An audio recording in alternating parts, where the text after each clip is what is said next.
So what do you have to do to be considered great? Well, the world will tell you you have to have a lot of money, you have to have a lot of power, and you have to have a lot of prestige. It's all about money, power, and prestige. You got to drive a certain kind of car, you got to live in a certain kind of neighborhood, you've got to hold a certain kind of position to make it big in the eyes of the world. Now that is the world's definition of being somebody. But let's look at it from a biblical perspective. In your Christian life, in a Christian perspective, what do you have to do to be somebody? Well, in Paul writing to the Corinthian believers, he begins his first letter in chapter 1 talking about two different kinds of wisdom. The wisdom of the world and the wisdom of God. And he sets out to show how foolish the wisdom of the world is. Now in the last part of the chapter, beginning in verse 26, Paul begins to list out the qualification of the Corinthian believers to remind them that in and of themselves they were really nothing, that it was God who made them something. Listen to the qualifications of being something great in the kingdom of God. Paul says, "For consider your calling, brethren, that there were not many wise according to the flesh." One of the great mysteries of life is that I have learned that the more I study, the more I know, the more I learn, I come to understand how much I really do know. And it's just kind of a parody there that the more you study, the more you know, the more you realize how little you really do know. And Paul reminds people there were not many of you that were wise according to the world's standard. He goes on to say, not many were mighty, not many were noble. In other words, not many of you were born of noble birth. You were not considered having it made from the point of birth. You were not mighty. You were not noble. And then he says, but God has chosen the foolish things of the world to shame the wise. And God has chosen the weak things of the world to shame those things that are strong. What happened?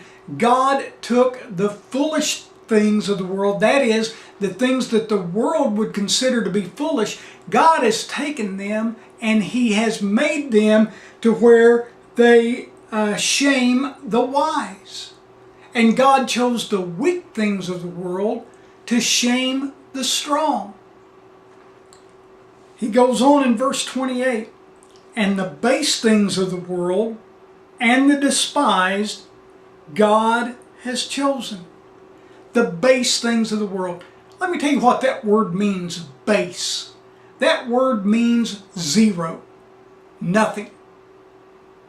Paul's reminding the believers they were an absolute zero. You ever felt like a zero?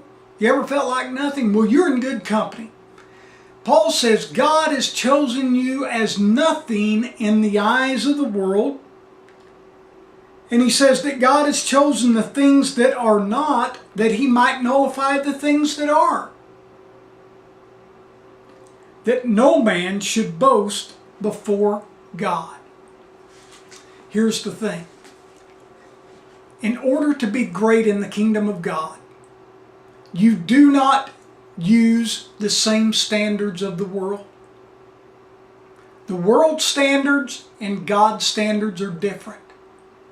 You don't have to be rich, you don't have to be wealthy, healthy, and wise to be used in the kingdom of God and to be great in the kingdom of God. You know, it's not those things that make you great. It is the power of God working in you that makes you great.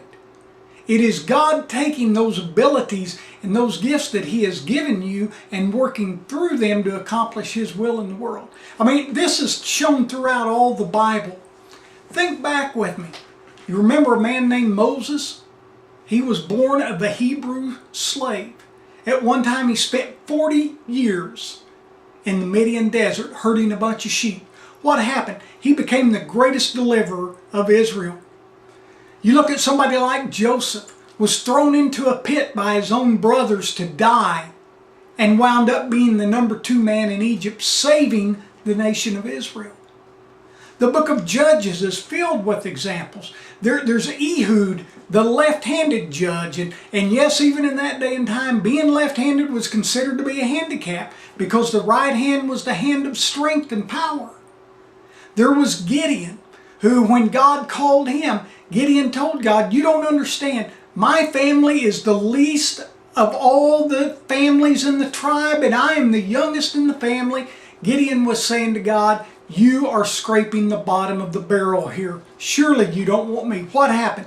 God used Gideon to deliver the people of Israel. There was Deborah, the woman judge. Yes, even in that day and time, the women were considered second-class citizens. I mean, it would not be right for a woman to be considered a deliverer, a leader of the people. But God used Deborah.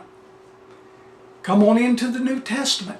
You see people like Simon Peter, a rough, rugged, uneducated fisherman that God took and used to turn the world upside down.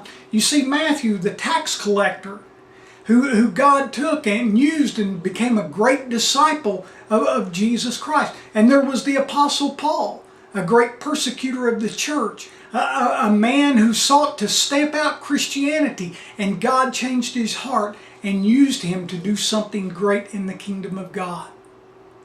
Most of all, look at Jesus Christ, who came to earth, not born of noble birth, but born in a cattle stall, in a manger, in a little obscure town in Bethlehem, and grew up in a carpenter's shop, the son of a carpenter. You see, you don't have to be what is considered great among the world standards to be great in the kingdom of God. God can use you just as you are, just like you are. Listen, God made you the way you are. He knows what you're like. He knows your strengths. He knows your weaknesses. What we have to do is allow God to come into our lives and work through us. And any of us, by doing that, can become great in the kingdom of God.